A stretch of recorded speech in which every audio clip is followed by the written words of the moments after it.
Bonsoir à tous, bienvenue dans le Flash Info. À La Valette à Malte, l'Union européenne a annoncé ce jeudi le lancement d'un fonds d'aide à l'Afrique dans l'espoir d'endiguer la crise migratoire doté de 1,8 milliard d'euros, soit près de 1200 milliards de francs CFA. Chacun des 28 États membres de l'Union européenne est invité à contribuer, mais pour l'heure, les promesses de dons des États membres de l'Union européenne n'ont atteint que 51 milliards de francs CFA selon un décompte fait par la Commission de l'Union. Le ministre de la Poste, des Technologies de l'Information et de la Communication s'est rendu sur le chantier de l'immeuble Apostel 2001 en pleine réhabilitation. Bruno Nabagné-Koné dit être allé s'assurer de l'avancement des travaux prévus pour s'achever le 18 novembre 2016. À l'issue de cette visite, le porte-parole du gouvernement s'est dit satisfait de l'état d'avancement du chantier. Reportage. C'est le 19 août dernier que les travaux de réhabilitation de l'immeuble Postel 2001 ont officiellement commencé. Environ 3 mois après le démarrage des travaux prévus pour durer 15 mois, les choses avancent bien. L'intérieur de l'immeuble est entièrement débarrassé des matériaux à remplacer et les grosses œuvres ont véritablement commencé. En visite sur le chantier, le ministre de la Poste, des Technologies de l'Information et de la Communication, qui a eu droit d'abord à une séance d'explication, a pu voir et apprécier les travaux en cours pour donner un nouvel éclat à cet immeuble qui fait la fierté du plateau. Le Postel était dans un état très dégradé. Nous avons quitté cet immeuble il y a plus d'1 an. Évidemment, nous nous posons des questions par rapport à l'état d'avancement des travaux. Nous sommes venus, nous avons écouté, nous avons vu. Je peux dire que nous repartons rassurés par rapport au travail qui est entrepris ici.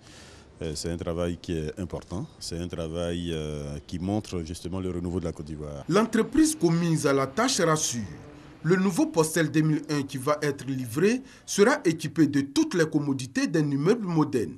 Et pour joindre l'utile à l'agréable, d'autres bureaux et salles de conférence seront également créés. 305 personnes travaillent sur le chantier et ce chiffre va s'accroître selon le maître d'ouvrage. De quoi satisfaire le ministre de la Poste, des Technologies de l'Information et de la Communication qui voit en cette réhabilitation une opportunité d'emploi pour la jeunesse. L'immeuble Postel 2001 sera livré le 18 novembre 2016 et les travaux vont coûter la bagatelle de 35 milliards de francs CFA. La Côte d'Ivoire a été élue au Conseil exécutif de l'UNESCO avec 101 voix sur 165. Entrée importante enregistrée hier aux assises de la 38e session de la Conférence générale de l'UNESCO qui se tient du 3 au 18 novembre à Paris. À Malte, 3 hauts responsables de l'ONU, de l'Union africaine et de l'Union européenne ont indiqué, en marge du sommet euro-africain sur la migration, être convenus de l'urgence d'organiser une réunion entre le gouvernement burundais et des représentants de l'opposition à Addis Abeba ou à Kampala, sous la présidence du président ougandais Yoweri Museveni.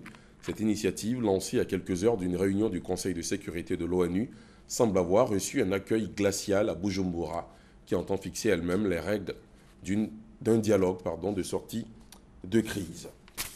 Au Liban, au moins 20 personnes ont perdu la vie dans le double attentat qui a secoué un fief du Hezbollah au sud de Beyrouth.